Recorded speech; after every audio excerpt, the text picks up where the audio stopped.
Let's take a look at all of the snap counts from Fantasy Football Week 12.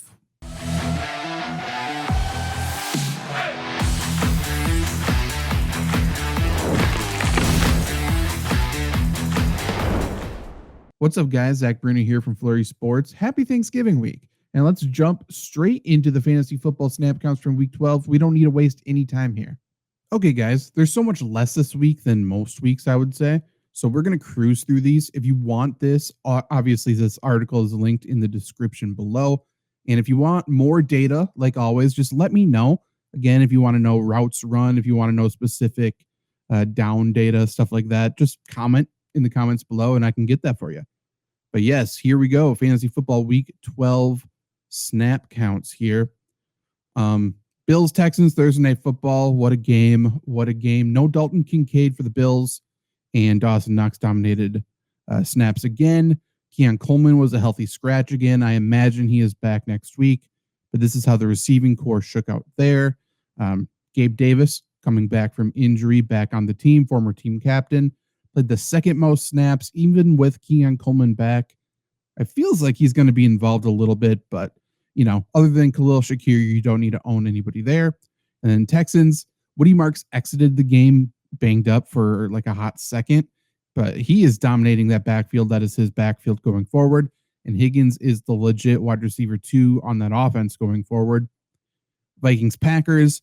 Vikings couldn't get a damn thing going. I mean, they ran the ball so efficiently, so well. Packers' run defense isn't any good, but J.J. McCarthy is very bad. So, yeah, they didn't get to run very many plays. Jordan Addison obviously didn't show up in the stat sheet, but he played almost every down, all but one down. So, usage-wise, like he's on the field, he just needs to get targeted, and he needs to get targeted with a good throw. Packers, no Josh Jacobs. Emmanuel Wilson dominated the running snaps. Chris Brooks is the do-it-all guy in terms of, you know, performing without the ball in his hands. He runs routes, he pass blocks, everything good there. No Matthew Golden, no rookie wide receiver for the Packers. Christian Watson sees a bump in snaps there. Romeo Doubs is the other guy there. Jaden Reed could be back as early as this week on Thanksgiving, but probably another game after that, and we really need to see how that receiving core shakes out because there's a lot of players without specific roles, and once they add Reed, it's just going to throw, you know, it's going to be weird. It's going to be weird. In terms of tight ends, no Tucker Kraft, obviously done for the year. Luke Musgrave is the guy who stepped up in his absence, and if the Packers are chasing points, I think he sees the field a little bit more, but right now they really like John Fitzpatrick and Weil for blocking, and they need it because their run blocking is not very good. Jets, Ravens, not much to say here. This is how the Jets receiving core is looking. Tyrod Taylor is now the quarterback, so it increases the value of these guys a little bit, but not a ton. Ravens, no Rashad Bateman, so DeAndre Hopkins is the wide receiver 2 there. Mark Andrews is seeing a much larger role down the stretch here, but that's about it there. Giants, Lions, Giants, without Dayball, they're adjusting certain things on offense and everything like that. Tyrone Tracy dominated snaps, and he took snaps in the red zone, even inside the 5-yard line. He had a nice run to get inside the 5, and they just let him run it. Didn't work, but they let him run it. I don't know if that means they'll go back to Devin Singletary or not. I don't know why they would run Tracy into the ground in a lost season, but I guess you never know. But as of right now, this is something to watch going forward. He may dominate snaps the rest of the way. Who knows? And Isaiah Hodgins looks good. Jameis certainly likes to throw to him. Lions, Khalif Raymond got hurt, which means Isaac Tesla, the rookie there, will play more snaps. But other than that, receiving core, running backs is what it is. They were chasing points, so Jahmyr Gibbs played more. And no Sam Laporta the rest of the way. Brock Wright's dominating those snaps, but he does not need to be owned. Seahawks, Titans, nothing. Nothing really of note. I mean, this is how the receiving core is now that Rashid Shaheed is ingratiated into this offense, but nothing crazy there. Titans, Restrepo is back in the lineup. He played a little bit here. Does not need to be owned. Tight ends, both are playing a lot. Healthy split there. If you need a deep league guy, I do like Gunnar Helm, I think, going forward, especially deep league dynasty or something, but nothing crazy. Colts and Chiefs. Tons of plays for the Chiefs in this one. Colts, as straightforward as you can get. Chiefs. Kareem Hunt dominated snaps. We'll see if Isaiah Pacheco's back this next week. It seems like he probably will be. Noah Gray exited with an injury. Travis Kelce, at his age, 84 snaps in a game, 84 out of 96. Pretty crazy to see there. We'll see if that means a dip next week in production for Kelce or not. But again, straightforward. Steelers, Bears. Steelers are running a very healthy split in that backfield. Kenneth Gainwell, 37. Jalen Warren, 36 snaps. DK Metcalf exited for a hot second, but he was good to go. Kelvin Austin, after being very clearly not the wide receiver 2 last week, back as wide receiver 2. Roman Wilson was the clear wide receiver 2 last week. He's the wide receiver 4 this week. Is that a case of Aaron Rodgers not being on the field, so he wasn't demanding his guys or wasn't demanding who he wants on the field? Who knows? But again, outside of Metcalf, you probably don't need to own a wide receiver anyway, so who cares? Tight ends, that's how it shakes out. Bears, Kyle Monangai sees more snaps in that split. Again, a very healthy split there in that Bears backfield. If they are chasing points, I imagine Swift would be the one playing a little bit more.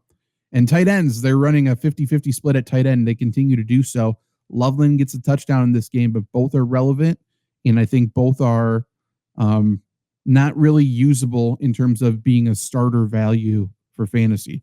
Loveland gets all the praise, all of the, everyone thinks he's the sneaky guy down the stretch. I disagree. I think it's going to be inconsistent because I think they're just going to split snaps. If he doesn't get the touchdown, he's probably not overly relevant. And again, like last week, Luther Burden has fully taken over that wide receiver 3 spot. So doesn't mean much other than Zacchaeus is not very useful. Burden is still not that useful. Patriots, Bengals, Ramondre Stevenson is back in the lineup. It sounds like they're going to take a hot hand approach. They're certainly limiting him. So I don't think this is necessarily indicative of what we'll see going forward. But as of right now, it was a 2/3 Henderson, 1/3 Stevenson. So interesting to note there. Receiving core, Kayshon Boutte's back in the lineup, and that's how that shook out. Stephon Diggs played about half the snaps. Yeah. Bengals, T. Higgins left with a concussion in this game. So that's why he wasn't the majority snap leader there. Jamar Chase back next week off of suspension. This is Thursday night, so we're talking Thanksgiving. I imagine T. Higgins does not play. Chase is obviously going to be the wide receiver 1 playing. Andre Yosevich will be the wide receiver 2 yet again there. Noah Fant takes a back seat here. Mike Gesicki is back in the lineup. He returned this week and looked pretty good.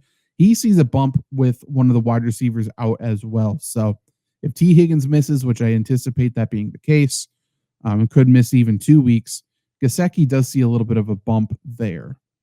Browns, Raiders.